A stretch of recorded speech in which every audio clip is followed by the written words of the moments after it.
तो अब पहले ये प्रमाण देंगे कि वेद भी यही बता रहे हैं जो परमात्मा कहते थे, चारों युग में हम पुकारे कूक कहा हम हेल रे, हीरे माणक मोती बरसे ये जग जुगता ढेल रे। परमेश्वर कहते हैं चारों युगों में आया मैं।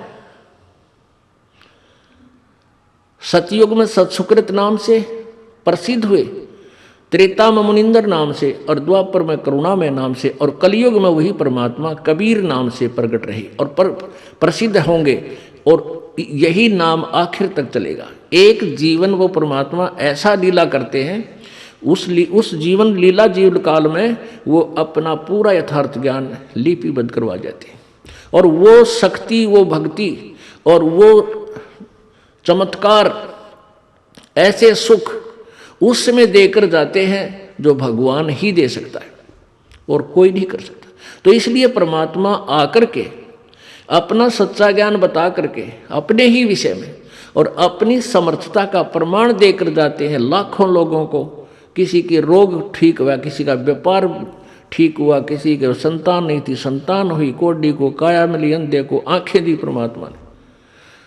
जब ये बनारस में आए थे 120 वर्ष रहे थे, तो वो लीलाएं आज उनकी हिस्ट्री में, जीवनी में लिखी हुई है, और वही आज वेद प्रमाण कर रहे हैं। वो परमात्मा जब आता है ऐसी लीलाएं करता है। तो अब आपको ऋग्वेद दिखाते हैं। ऋग्वेद जो प्रमाणित करेगा कि वो परमात्मा अपनी प्यारी आत्माओं को आकर मिलता है, और एक स्थान से जहाँ वो रहता है वहाँ से चलकर गति करके आता है, और वो मनुष्य की तरह साकार है, अपने यथार्थ ज्ञान को से परिचित कराता है।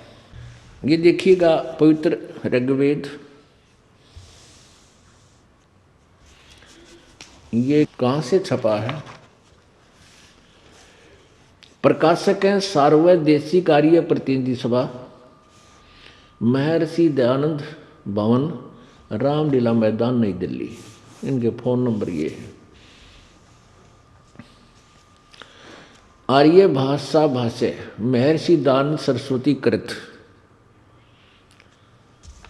आगे देखना कहाँ से छपा। मुद्रक है Prince offset printers, 1510 Pataudi house, Daryaganj, नई दिल्ली से। अब हम इसमें आपको दिखाते हैं ऋग्वेद मंडल नंबर 9 और सूक्त नंबर 86 और मंत्र नंबर 26 और 27। ऋग्वेद मंडल नंबर 9 सूक्त नंबर 86 86। इसके 26 पृष्ठ मंत्र में क्या लिखा है? यज्ञ करने वाले यजमानों के लिए परमात्मा, यज्ञ माने साधना, भक्ति करने वाले भक्तों के लिए सब रास्तों को सुगम करता हुआ, यानी उनके सब रास्ते खोल देता है, खोलता हुआ उनके विघ्नों यानी संकटों को मर्दन करता हुआ नष्ट करता है, और उनको पवित्र करता हुआ और अपने रूप को सरल करता हुआ, यानी परमात्मा का जो रूप है सतलोक में, परमात्मा का जो वास्तविक स्वरूप है सतलोक के अंदर, वो मनुष्य दृश्य तो है ही है, लेकिन उनके एक रोमकूप में करोड़ सूर्य मिला दे, करोड़ चंद्रमा, तो भी रोशनी फीकी रह जाए उन करोड़ चंद्रमा और करोड़ सूर्यों के प्रकाश की। इतना तेज है उस मालिक के एक रोमकूप में, इतना तेजों में शरीर है। तो वो फिर अपना हल्का तेजपुंज का शरीर, अन्य शरीर धारण करके हल्के तेज का, और फिर यहाँ आता है पृथ्वी लोक अपने रूप को सरल करता हुआ। कति क्लियर, जैसे तेज पुंज तन दे धरकर इस विध हमको भेंट ही। वो परमात्मा कबीर जी अपना तेज पुंज अन्य तन दे धरकर, वो इस विध हमको भेंटी, इसलिए हमें आकर मिलते हैं, अपने रूप को सरल करके आते हैं, अन्य रूप धारण कर लेते हैं। और यही पवित्र वेद बता रहे हैं। देखिएगा अब यहाँ लिखा है, देखो, गा करवानो निर्जन हरियत कबीर अतः, कबीर। अब इसको हम कबीर बोल देते हैं, कबीर, क्योंकि हम वै को बै बोलते हैं। तो इन्होंने कवि का अर्थ क्या किया है, कबीर का अर्थ सर्वज्ञ कर दिया। हम इसको कबीर देव लिख दें यहाँ पर, कबीर देव, क्योंकि वो परमात्मा कबीर देव है। कबीर, हम उसको कबीर कहने लग गए, वह को हम बै बोल देते, इसलिए कबीर देव लिख दें यहाँ पर। कबीर देव है, वो भगवान में कबीर है।